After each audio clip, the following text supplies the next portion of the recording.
കാറ്റത്ത് കുറച്ച് മാങ്ങ നമുക്ക് വീണ് കിട്ടിയിട്ടുണ്ട്. അപ്പൊ നമുക്ക് ഈ മാങ്ങ വെച്ച് ജാം ഉണ്ടാക്കാം. അപ്പൊ അതിനു വേണ്ടി നമ്മൾ ആദ്യം ഈ മാങ്ങ കഴുകി എടുക്കണം. ഇപ്പൊ നമ്മൾ കഴുകി വെച്ചേക്കണം മാങ്ങയുടെ തൊലി കളയാം.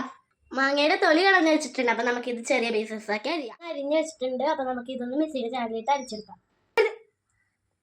അടിച്ചു വെച്ചിട്ടുണ്ട്. അടുപ്പത്ത് നമ്മൾ ഒരു പാൻ വെച്ചിട്ടുണ്ട്. അപ്പൊ നമുക്ക് ഈ അടിച്ചു വെച്ചേക്കണം മാങ്ങ പാനിലോട്ട് ഒഴിച്ചു കൊടുക്കാം.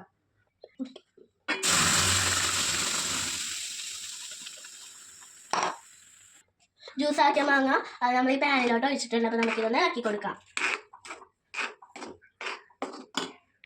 അടുപ്പത്തിട്ട മാങ്ങ ചൂടായിട്ടുണ്ട് നന്നായിട്ട്. നമ്മൾ പിന്നെ ഒരു കാര്യം ഇവിടെ നന്നായി കൈവിടാതെ ഇളക്കി കൊടുക്കണം. നന്നായി തിളച്ചിരിക്കണേ. അപ്പൊ നമുക്ക് ഇതിലോട്ട് പഞ്ചസാര ഇടാം. ഞാൻ എടുത്തേക്കണ ഈ ബൗള് പഞ്ചസാരയാണ്. ഞാൻ 2 ബൗൾ ഇങ്ങോട്ട് ഇടാറുണ്ട്. നിങ്ങൾക്ക് നിങ്ങളുടെ മധുരം എടുക്കാം കേട്ടോ. ഒരു ബൗൾ പഞ്ചസാര ഇട്ടിട്ടൊന്ന് ഇളക്കി കൊടുക്കണം. ഉണ്ടാക്കാനിട്ടിട്ട് 1 മണിക്കൂറിൽ കൂടുതലായി. അപ്പൊ നമുക്ക് ഈ ജാമായി കിട്ടണമെങ്കിൽ 2-2.5 മണിക്കൂർ വേണം. അതുവരെ നമ്മൾ ഇങ്ങനെ കൈ വിട്ടാതെ ഇളക്കിക്കൊണ്ടിരിക്കണം. പയ്യെ നിങ്ങൾക്ക് നമ്മുടെ ജാം ഇപ്പൊ റെഡി ആയിട്ടുണ്ട്. അപ്പൊ നമുക്ക് അതിലോട്ട് ചെറുനാരങ്ങ റെഡി ആയിട്ടുണ്ടെങ്കിൽ നമുക്ക് ഇതിലോട്ട് ചെറുനാരങ്ങ നീര് പിഴിഞ്ഞു പിടിക്കാം.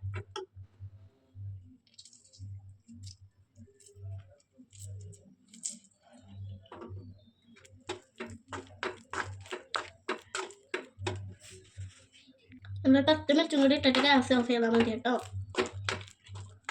നമ്മൾ ഇളക്കി കൊടുക്കാം കേട്ടോ നന്നായി. നമുക്ക് എടുക്കാം. നമ്മുടെ ജാം റെഡി ആയിട്ടുണ്ട്. അപ്പം നമുക്ക് ചൂടായതിനു ശേഷം ടേസ്റ്റ് ചെയ്ത് നോക്കാം. അപ്പം നമ്മുടെ മാങ്ങയുടെ ജാം ഇവിടെ റെഡി ആയിട്ടുണ്ട്. അപ്പം നമുക്ക് ടേസ്റ്റ് ചെയ്ത് നോക്കാം.